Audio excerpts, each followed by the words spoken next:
Avec près de 4800 sorties de BD et de manga l'année passée, dont 3600 nouveautés, pas évident pour un jeune auteur d'avoir de la visibilité dans les librairies. Les éditions Sandawe basées à Waterloo proposent une réponse originale à ce problème, financer la publication d'une BD via une communauté d'investisseurs et de prescripteurs.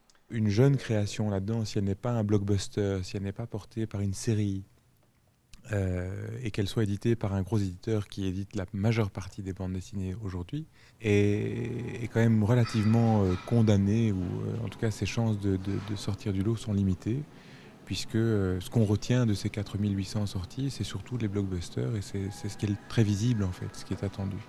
Donc nous pensons que le phénomène de crowdfunding, qui signifie financement par la foule, est une réponse à ce problème pour les nouvelles créations. Concrètement, Sandawe présente sur son site internet des projets de BD avec un résumé du scénario et quelques planches déjà dessinées, des projets qui peuvent être financés par les particuliers qui deviennent des édinotes. Donc les édinotes vont financer collectivement ce qui est nécessaire, le budget qui est nécessaire pour mettre la bande dessinée sur le marché, et ils financent à coût de 10 €.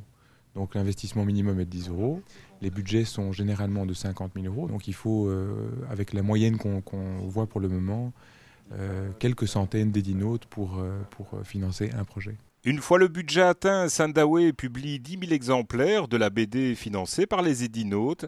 Des édinotes qui seront les premiers à promouvoir cette publication autour d'eux via des outils promotionnels tels que des extraits de planches ou une bande-annonce qu'ils pourront diffuser sur le net via Facebook par exemple. Les éditions Sandawe, elles, se chargent de la promotion de la BD auprès des professionnels du secteur. Les libraires vont évidemment être assez intéressés par le fait qu'une bande dessinée n'a pas été...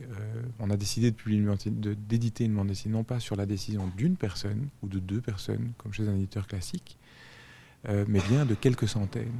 Ça veut dire qu'on est avec une espèce de validation, un échantillon, si on veut, du succès public attendu. Avec ce système, au final, tout le monde devrait s'y retrouver, les édinotes, l'auteur et la maison d'édition. Alors tout le monde est censé s'y retrouver absolument, puisque l'auteur, lui, est porté par une communauté, donc devrait normalement être plus visible quand sa bande dessinée sort sur le marché, donc encaisser plus de droits d'auteur, puisque l'auteur vit de droits d'auteur. L'édinote, lui, si la bande dessinée se vend suffisamment bien, va non seulement récupérer son investissement financier, mais en plus de ça peut-être avoir un bénéfice. En plus de recevoir la bande dessinée, d'avoir le nom dans la bande dessinée, de pouvoir dialoguer avec l'auteur dans un espace privé. Et nous, en tant qu'éditeurs, nous prenons une partie des bénéfices des ventes, puisqu'en fait, on partage les bénéfices des ventes entre les édinotes qui prennent 60% et nous qui prenons 40%. Sandawe présente actuellement 9 projets de BD sur son site. En moins d'un mois, 745 édinotes ont déjà acheté des parts dans un ou plusieurs de ces projets. 18 000 € ont déjà été investis par ces éditeurs.